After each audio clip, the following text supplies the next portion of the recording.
Hello, are you all wondering why I'm holding an umbrella?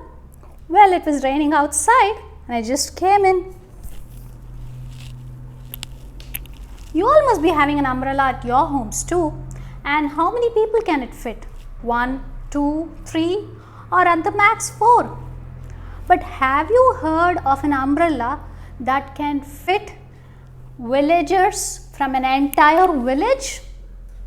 Interesting, right? Well, the story that I'm about to narrate is just about that. It's about a boy who lifted a mountain like an umbrella and saved all the villagers from the torrential rains. And can you guess who that boy was? It was none other than our little Krishna. He lifted the mountain Govardhan. Okay, let's all dive into the story. Krishna was raised by Nanda and Yashoda in the village Vrindavan, which is now currently in Uttar Pradesh, India. Krishna was loved by all the villagers. He was naughty, playful, lovable, and the prime occupation of all the villagers was farming and cattle rearing. They belonged to a clan called Yadavas. Okay? So every year they had the practice of worshipping the Lord of Rain, Lord Indra. And why did they do that? Because they needed good rain for their crops to grow well and for the grass to be green so that the cattle can feed on the grass. So that year was no exception. They were getting ready to pray to Lord Indra. Now our little Krishna, he is very clever and very thoughtful.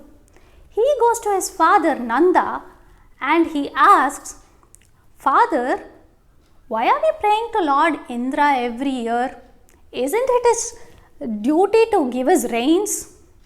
I think this time around we should pray to Mount Govardhan because we get all our grains, fruits, vegetables and the green grass that our cows feed on from Mount Govardhan.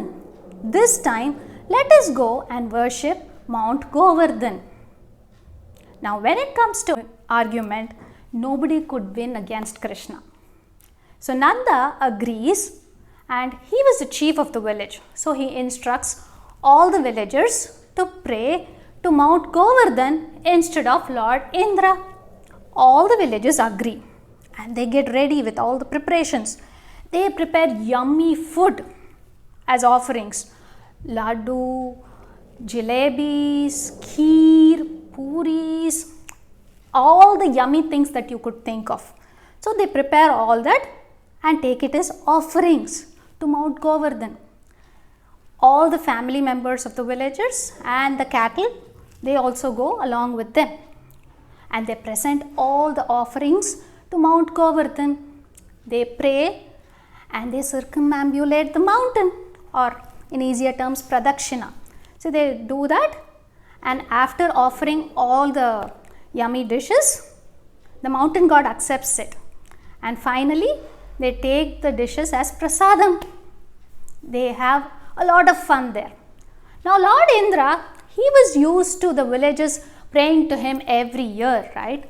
So he was waiting and waiting and waiting, but there seemed to be no sign of the villagers praying to him.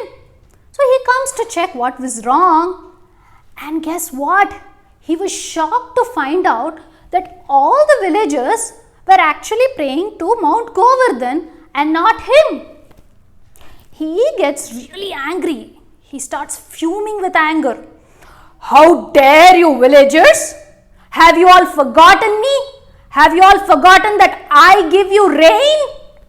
And you are worshipping that Mount Govardhan instead of me?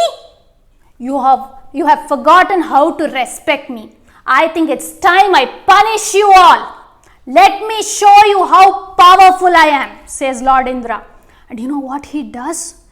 He summons his servant clouds. All the clouds were his servants, and he asks them to attack.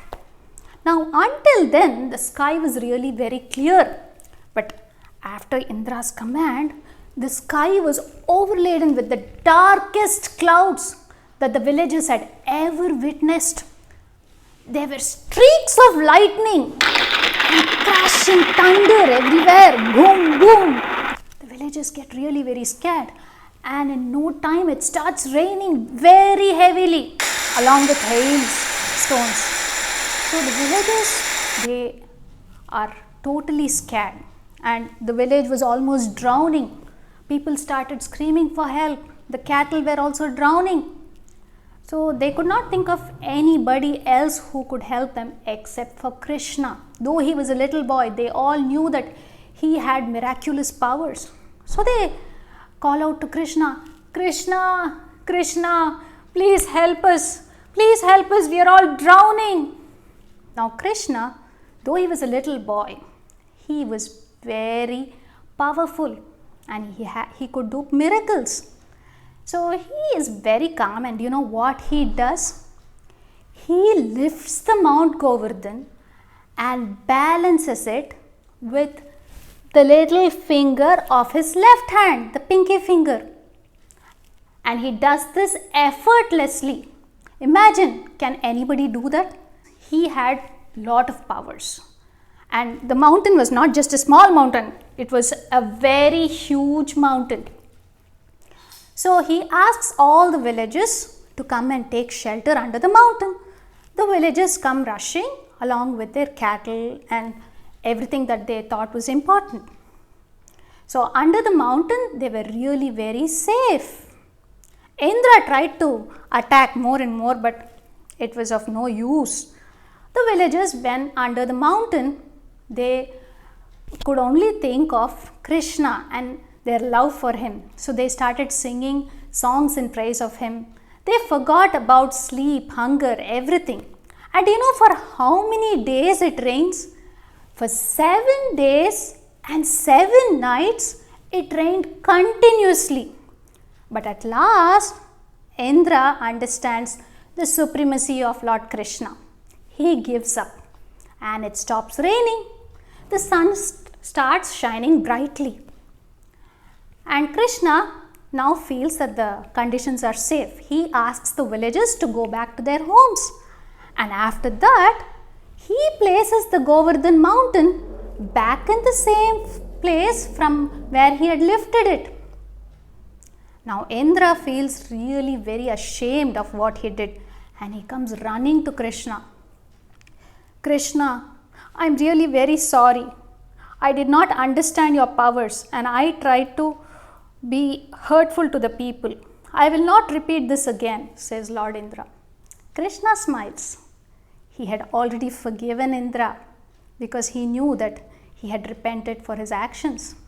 Krishna says, Indra, you are the Lord of rain. You are powerful, no doubt. I am more powerful than you.